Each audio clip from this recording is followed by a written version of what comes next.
So we're going to start. See, today's topic is going to be sales and selling in the climate right now during this whole pandemic. A lot of people have been trying, and everybody's in the customer gathering stage, trying to get new business and trying to get business and opportunities and stuff like that. And it's harder to do it right now, especially with everybody being shut down and freight not moving and warehouses closed and stuff like that. But I mean, it's still possible. And, I just wanted Nancy and Matt to give their input and their take on sales and what people should be doing. Mhm. Hey, Miss Tia. Hey Nancy, how you doing? What's up, boy? Your face looks better than mine. Whatever. There you go. Oh, yeah. With it. Mhm. So, what's your take on things right now, Nancy?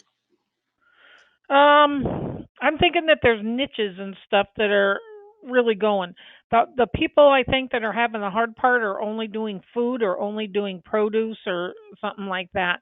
Because what's stopping that part is colleges, elementary and high schools, restaurants, bars, they're all shut down. So that has stopped an enormous part of the population from eating at those places. So you aren't going to have transportation to those places anymore. But what they've done is kind of swing over to the grocery stores because the grocery stores are a little bit busier now because everyone's got to cook. Um, Mhm. so food is really iffy right now. Building is seems to still be going strong. Anything that's an essential business, if you can find something that's a niche, you know, go for it. That's what I would say. Um, what do people need? I mean, Procter and Gamble at one time had 8 miles of trucks lined up. I can't Right. imagine that. I can't imagine waiting at like last eighth mile. But It's and I don't days. know who was doing them, but there was pictures of them on the highway. So paper products and stuff like that. But then, you know that TQL just fired 700 people, and they were going to hire 400 more back. But there's all those opportunities for to talk about that when you call someone, and be like, I'm sure you heard of TQL and them shutting down, 700 agents and stuff. And how would you even know who's your account manager if there's 700 people in the Mhm. room? Type thing. Hmm. And you know, and Devin, you and I were talking earlier about what makes you different. Well, you are you. You're got control of everything. You don't have to go hunt down a dispatcher and Nah, find out what's going on. And I'm on um, top of all of my stuff. I learned the yep. hard way. I stay on top of it from beginning to end to end. I want to make Right. sure Mhm. everything Yep. right because like even with these face masks, if the carrier don't get the actual invoice sign of the that has the amount that they're paying for the face mask, then the customer don't get paid. And if they don't get paid, of course they're gonna look at me sideways. So I got to make sure that these drivers get that sign. I had one carrier today that didn't get it signed and left, so I had to make sure they went back to their receiver and get that invoice signed. Like Mhm. you gotta follow through. You gotta make sure it's 100% done right from beginning to end, Mhm. and That then personal you'll attention. Let's see who else is white van. Anything to do with going to fairs, going to trade shows, that's all pretty much stopped. There is no yeah. Mhm. gatherings anymore like that. So white glove and van and air ride is, pad wraps. They're having a tough time doing stuff. But yeah, I don't know. I would say just call, make your circle, put your dot in the middle. What is it that you want your end thing to be? If you're looking for, say, plates or chinaware or something, what makes those plates? Where do you get them from? Where does it come in? Where do they get the boxes from? Packaging is a big deal Yeah. right now. You know, Mhm. boxes, crates, pallets, you know, all of that stuff. They needed so much of it right now because there's so much stuff going. Hmm. Mm. Yeah, we did. We've been doing also uh the food packaging products too. The actual Yeah. like packaging that goes around the food. Mhm. Uh, Yep. you gotta think like even when you get a box of macaroni, somebody has to make the box. Somebody has to make the plastic that The cheese in. that go the cheese goes in and all that. Mhm. So you really gotta think Yep. about that. They have to make those too. Yep. So in the middle of your circle, if you've got macaroni and cheese, you've got the boxes that goes into it, you've got the ingredients that goes into it, you've got the plastic, you're right, that goes into it. Where do they get all that and where do they take it to and how can you find it? Exactly. There's a lot of containers going on. There is still a lot of stuff coming from overseas. So, if you can get in with someone that does a lot of containers and stuff at ports, you can learn the drayage and chassis and all that stuff. Jose is really good at that, and he'll help anyone. He does Yeah. almost all containers.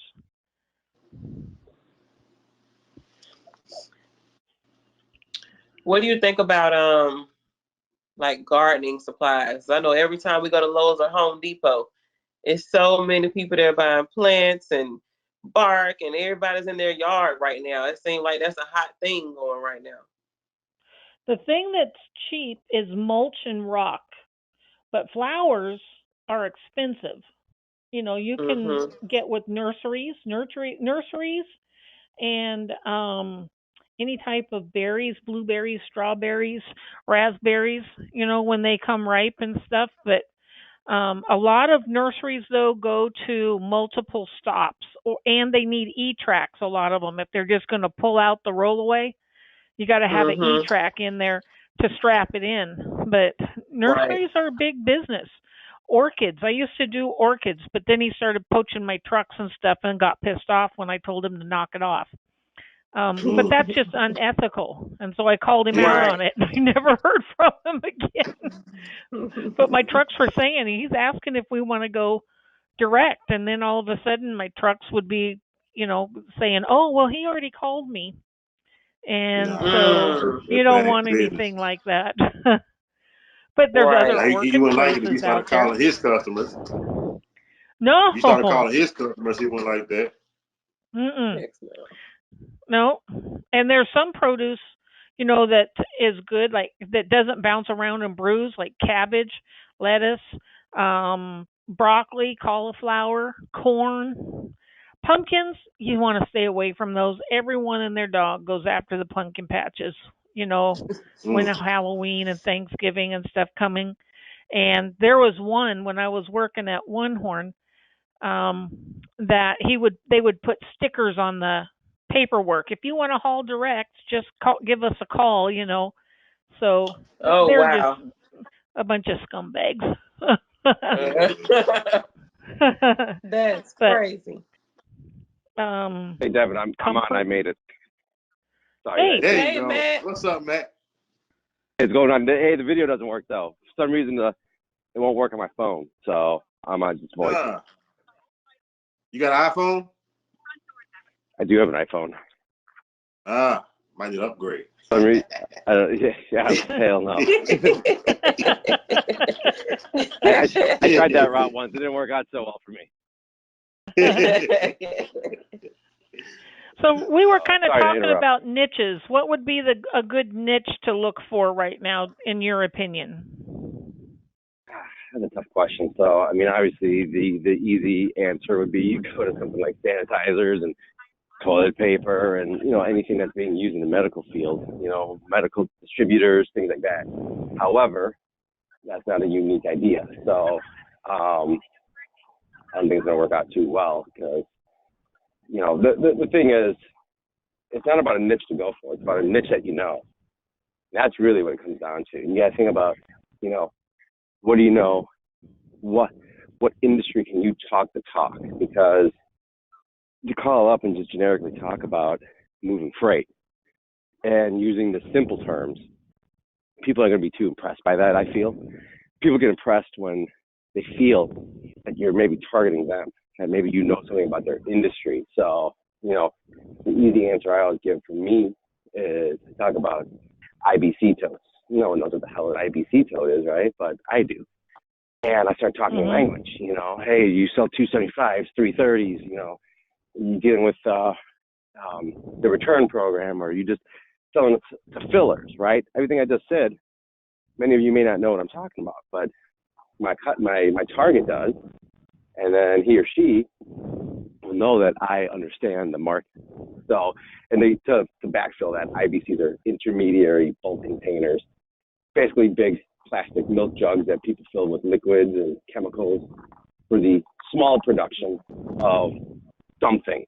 For instance, GM, when they've got their cars going down the assembly line, they have to fill the engine with oil. Well, they don't have a big silo outside where they're just pumping in like a gas station. They use these totes. They bring the tote up to the point of the assembly line where it gets filled with oil, and then they siphon out the oil. And then when they're done with that tote, they stick it in a pile, bring in a new tote. And someone like me, I come and pick up all those empty totes and bring them to somebody else who's going to clean them and sell them on a secondhand market. So, that's the niche I know. That's the industry. That's one of the most proficient industries that I know how to talk. So, that's the thing. Because it's going to be hard. I mean, I'm not going to lie to anybody. Right now, sales is hard in transportation. You got a lot of trucking companies that are scrambling to keep their wheels turning because people like Ford and GM are shut down. So you are calling at the same time. Schneider and JB Hunt are calling saying, hey, we have a abundance of trucks. We'll give you dirt cheap rates. It'll be tough. It'll be worth the effort because I've been through a recession, and the back end is a beautiful thing, but you got to put in the work now. And that's what I had to do back in 08. I had to kind of reinvent myself. I had some issues, and, I came out a stronger person because of it. So, it really comes down to pick something you know. Don't pick something because it sounds cool. Don't pick something because it's hot right now. The sanitizer market is going to stay hot for quite some time. But at the end of the day, you're just chasing it because it sounds cool. Whereas maybe try to see who might need your help on something that you can actually help with and be able to talk that same language with them. And then they build that comfort level with you to give you more freight. Yeah, and it doesn't always have to be giant companies.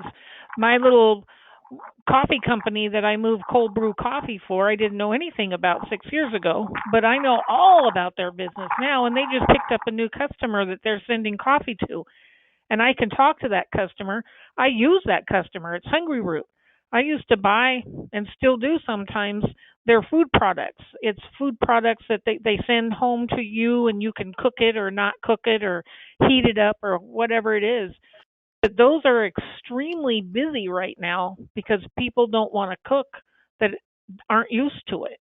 But I know coffee drinks, so I can call other coffee drink people. Exactly. Food is a hot thing right now. Food's always going to be a hot thing. Food is recession-proof, right? You don't have a job, you still need to eat. You're not making as much money, you still need to eat. You're living good, you want to eat, right? So, food is always a good, safe bet to go for. Going back to the whole concept about big companies, small companies, I mean, the last thing I would suggest is ever, when you're starting out, going for a big company. It's just, you got to be realistic, right? Or what Mark Cuban says, you got to crawl before you ball. So go for the smaller players. Go for the people that aren't getting the 5 to 10 phone calls a day, and go to somebody that you, as an individual, can actually service. Because a company like Hostess, not even my company could service a company like Hostess. And I've got 17 employees. So, that's the thing. It's, go after the smaller niche. You know what I always tell people? Go down a grocery store aisle. Grab a freaking bag of whatever you like. Look on the back and take a picture. Tells you what's produced. Do some research. Make some calls.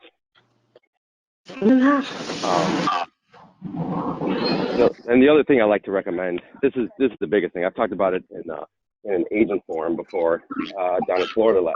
Maybe 2 years ago we did that. Yep, 2 years. So I showed the lineage of my customers, my personal customers that I've acquired in my life, and really you'd be surprised at what kind of interactions got these customers. One of my largest customers came out of a poker game. A friend of mine worked in customer service at this food shipper. I said, hey, I know who you work for. He's like, yeah. Talked about moving freight. Next thing I know, I've got the transportation person calling me saying, hey, you're a good guy, let's talk. And 15 years later, they're still my customer. What you want to do, point of story is, 15 years. What you want to do is you want to look around your network of your friends and your family. Think about where do they work? Who might they know? Talk about what you do. That's the thing. Businesses will fail when you don't talk about it. I started a company with my mother 15 years ago or so, and it failed. Because she didn't even want to tell our own family she was trying to start this venture. It's a small, simple little item business. It's irrelevant now, but, the fact that she wouldn't talk about it because she was embarrassed what people would think of her, well, how are you going to get the word out? How are you going to attract people that want your product or your service? So talk about what you do. Talk, just shout it from the rooftops, because you'd be surprised who you already know that either can help you or know somebody that can help you. And then from there, you kill them with the service so that your customer shippers or your customers' customers also want to deal with you. And then they're calling you. I mean, literally, I've got like 5 core customers. That's it. 5 interactions in my life, has snowballed into what this is today. And from that, just more customers came from those 5 relationships. And ask for referrals. My second biggest customer was a referral from my first biggest customer. Exactly. Yeah, that's pretty much like mine. Yeah, that's what it is. That's where the success comes from. I call it the spider web sale. You just build that spider web. You watch a spider build its web, right? It starts in the middle and just, works its way out to a masterpiece. And what you do. Like that. I tell them to make a dot in the middle, then make a circle. What makes that dot? Make a circle outside of that. What makes that circle make that dot? Make the circle out of that, and just keep going around that circle and write down everything that makes the inner circle, and just expand it, and then go find it. I just got one question. Sure. What a poker game at? Oh my God. These days it's virtual because me and my friends, we're degenerates. So we're playing on Zoom. We grab a game on PokerStars, and then we get a Zoom meeting going, and then we get to all see each other, and then we play cards and we settle up when we're all done. Everybody got a cash app each other. What's that? Everybody got a cash app each other the money. Yep. We put the real money so that at the end, so I'm the banker, and I got a whiteboard in my office, and then I write down all the numbers, and I send out an email. I'm like, hey, you pay him, you pay him, and we're all good. And, gotta keep the party going. You gotta keep. Here's the thing. In this current situation we're in, take away freight for a minute. Now talk about brokering and agents, all that stuff. You got to keep your mind right. So that's the most important thing. There's a lot of people out there suffering, and they're talking about, they don't feel right. They're just not acting normal. And I haven't had a single second of a worry. The important thing is you got to keep your mind right. You got to stay busy. Do your new normal routine. Don't let the unanswered phone or the people telling you no. Don't let that get to you, because you're gonna hear it a lot. My whole sales team hears it all day long now. Even from some of their current customers, they're seeing low volumes of freight. All the stuff's going to come back. I'd like to believe it's going to come back sooner than later, but that's the thing. You got to don't give up. Absolutely. I have a question. Hello, I have a question. Sure. Okay. How effective do you think sending emails and email marketing is? Not very. Think about how many emails you honestly open from all those emails you get every day. I mean, I'll read all Put them. yourself in Let's those about some shoes. money. Some, not all. Yeah, exactly. Some, not all. When you're in that position, when you're the decision maker, and trust me, I'm speaking from a decision maker. I used to be a customer, so I was the guy that you would call to try to win me over. And I could tell you what worked and didn't work. Now, of course, when I was a customer, email wasn't as abundant as it is today. However, sending an email, people tend to just vomit in the email, and they want to get everything out. Everything they got to say, they want to say it. Well, no one's going to read that. And your title, it's got to be catchy. But if it's not catchy, it's getting deleted. Nothing replaces a good old-fashioned phone call in my day, in my opinion. Can you send emails? Sure. But don't live and die by that method. For instance, my big food customer I'm talking about just got acquired by a much larger food customer.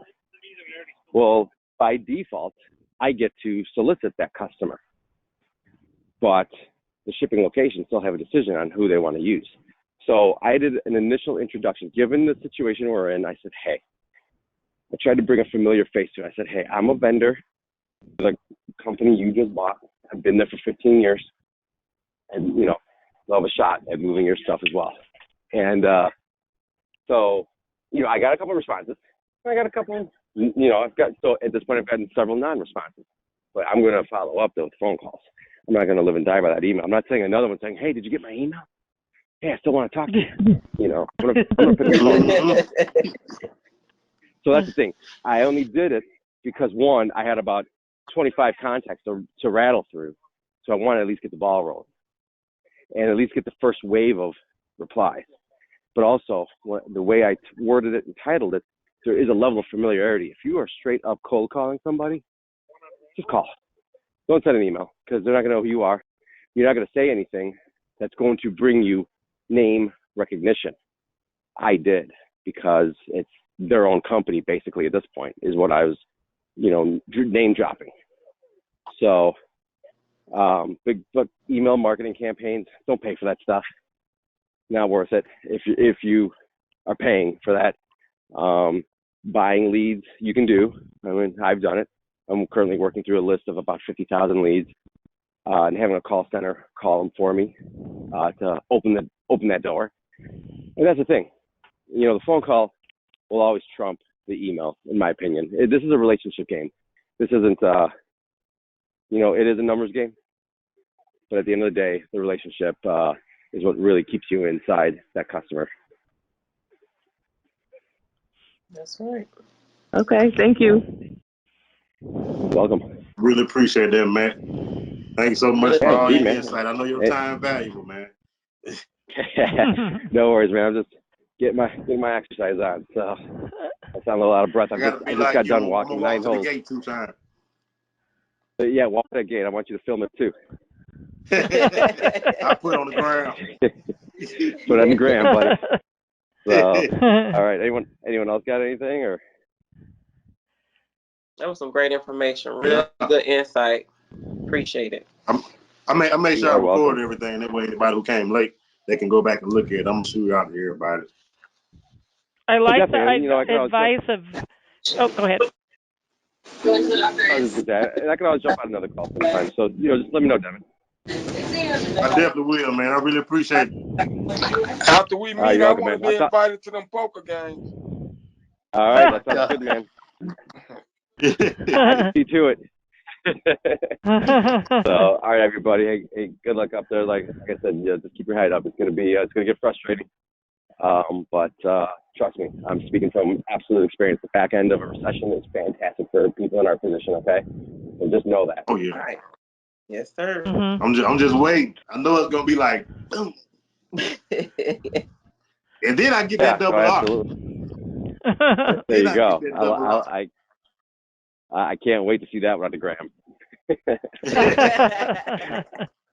So, all right, everybody. I'm hitting the end of my walk, so I'm gonna take off here. But Devin, like I said, anytime you want me back on, if anything's changing, I'll be more than happy to jump on. And you know what? I'm gonna give one more recommendation to all you guys and girls. If you don't listen to podcasts, start listening to podcasts. I'm gonna recommend one of them to you right now, and it's called "Put Down That Coffee." It's produced by Freightwaves. Freightwaves, The yep. newsletter Yep. you should, yes. So it's I a listen to 'em. newsletter you should all subscribe to, absolutely. But put down that coffee, pick up that podcast, and listen to it. There's only 11 episodes at this point. They just started this series. They're hour long.